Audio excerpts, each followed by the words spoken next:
Women told him they were intimidated and that miscreants came into their houses and they were physically assaulted, abused verbally. Assuring proactive action, Bose said he had a detailed discussion with the victims in the camp where they have been staying as a temporary arrangement. Meanwhile, in a fresh statement, Governor Ananda Bose has stated that victims want a sense of security amongst other demands. He has promised his full support to the affected families, is what we are learning. Listen in. This visit, I will be meeting more places and also seeing the affected people.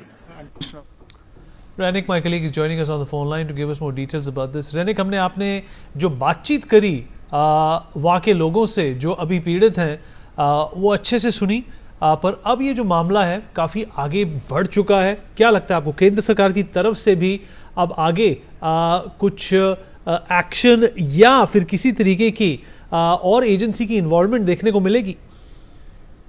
हाँ, एकदम देखिए, क्योंकि जिस तरीके का movement अभी दिखाई दे रहा है मुर्शिदाबाद में, मुर्शिदाबाद का 3 जगह, धुलियान, शमशेरगंज, जफराबाद, ये तीनों जगह पर जिस तरीके से जो गांव का लोग है, जो हिंदू परिवार है, उनकी तरफ से डिमांड रखा जा रहा है एनआईए और सीबीआई इन्वेस्टिगेशन का, और उसके साथ साथ ही उनकी तरफ से ये भी डिमांड रखा जा रहा है बीएसएफ का एक कैंप परमानेंट होना चाहिए. इस तरीके का जो डिमांड लगातार रखा जा रहा है, इसी ये डिमांड रखा जा रहा है एकदम गवर्नर के सामने. दूसरी तरफ नेशनल कमीशन फॉर वुमेन, उनका टीम भी विजिट किए थे, उनके सामने भी रखा गया है. नेशनल ह्यूमन राइट्स कमीशन, उनके तरफ से भी विजिट किया गया था, उनके सामने भी सेम डिमांड रखा गया है. और ये तीनों के सामने ही एकदम गाँव वालों की तरफ से लगातार जो घटना घटा था उस घटना का बयान दिया गया है. और पूरा जो ये रिपोर्ट 2 कमीशन की तरफ से सेंट्रल गवर्नमेंट के पास पेश किया जाएगा. उसके बाद गवर्नर सीवी आनंद बोस खुद इधर आए थे. इधर आके 2 दिन लगातार उनकी तरफ से विजिट किया गया, लोगों के साथ बातचीत किए,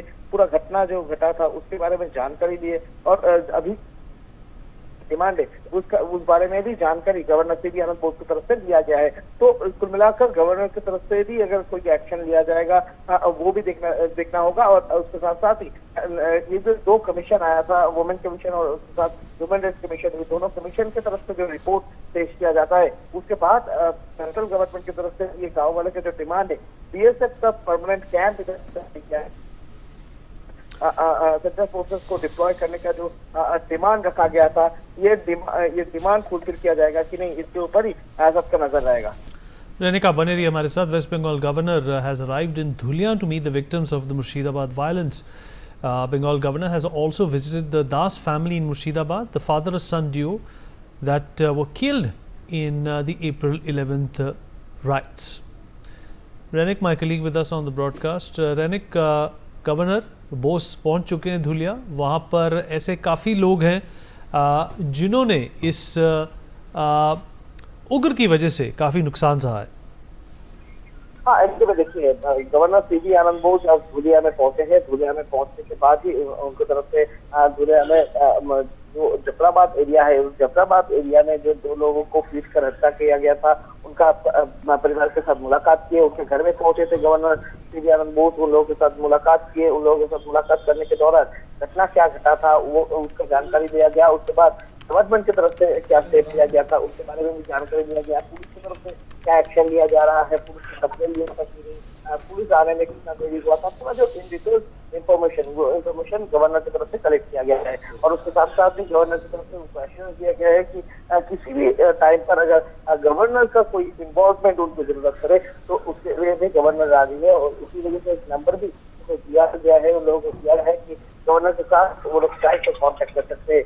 दूसरी तरफ अगर देखा जाए तो गवर्नर सीवी आनंद बोस पहुंचने के बाद ही जफराबाद के जो लोग हैं उनकी तरफ से लगातार उनके सामने डिमांड रखा गया था कि जो उन लोगों का सुरक्षा के लिए एक परमानेंट बीएसएफ कैंप होना चाहिए, और उसके साथ साथ ही सेंट्रल फोर्सेस का डिप्लॉयमेंट इधर रहना चाहिए, क्योंकि सेंट्रल फोर्स रहेगा तो वो लोग सुरक्षित रहेंगे. इस तरीके का बात भी गवर्नर के सामने रखा गया है. तो कल भी गवर्नर की तरफ से जो पीड़ित परिवार है उनके साथ मालदा में जाके मुलाकात किए थे. उसके बाद आज फिर से मुर्शिदाबाद के अंदर में जिस जगह पर इनका बच्चा था उस जगह पर गवर्नर पहुंच के पूरा जो घटना को जांच किए. उसके बाद ही गवर्नर की तरफ से जफराबाद में जो लोगों का मौत हुआ था. रेनिका बने रही हमारे साथ. In fact, Murshidabad DM Rajashri Mitra has issued a statement on the present situation in the district.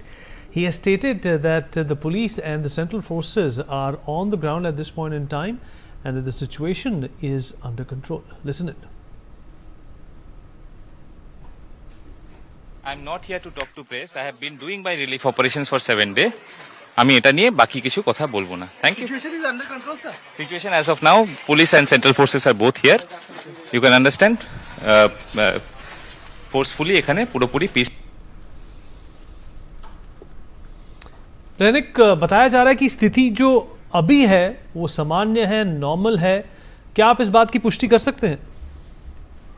देखिए, सिचुएशन पीसफुल जो डीएम की तरफ से कहा जा रहा है, पूरा एरिया का जो एरिया में सेंट्रल फोर्सेस और पुलिस डिप्लॉय किया गया है। हर एक गली के अंदर पुलिस फोर्सेस रखा गया है। जिस जगह में टेंशन होने वाला था उस जगह पर पहले से सेंट्रल फोर्सेस को डिप्लॉय किया गया है और इसी को देखते हुए डीएम की तरफ से कहा जा रहा है कि पुलिस और सेंट्रल फोर्सेस मौजूद है एरिया में और इसी वजह से अभी तक कोई घटना अभी तक नहीं घटा है और एरिया शांत है।